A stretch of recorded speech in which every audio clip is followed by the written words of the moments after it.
nežinau, ką mes čia darom. Tvirtinam biudžetą, bet visus tos pasiūlymus, kuriuos atsiminėja, sako, tai žinot, mes rasim. Iš kur jūs rasit, iš kokių pinigų?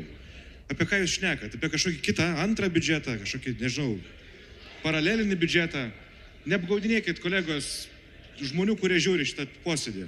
Yra šitie pinigai ir jų kitų nėra.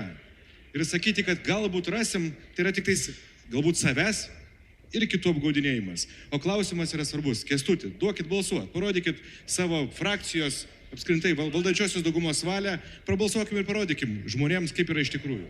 Kolegos, svarstom kitų metų biudžetą. Kadangi Kęstutis vėl pasakė, kad premjerė pažadėjo rasti 5,3 milijono. Ponas Žemaitaitis, aš bendrai taip suskaičiau apie 60 milijonų sakė ras. Tai jau beveik 70 milijonų eurų.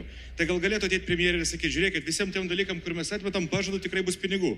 Kad mes ramia sąžinė nebekeltume klausimų ir visą kitą. Nes dabar tai, ką girdim, pinigų yra, kažkokių kitų pinigų yra, kurių finansų ministras neturi. Tai tegul ateina premjerė, pasako, tikrai pažadėjau Kęstučiui 5 milijonus, Žemaitaičiui 60 ir bus tada rami galva šiandien. Kolegos, finansų ministras atnešė biudžetą, kurį dabar svarsto. Bet man keista Remigijaus tokia motyvacija.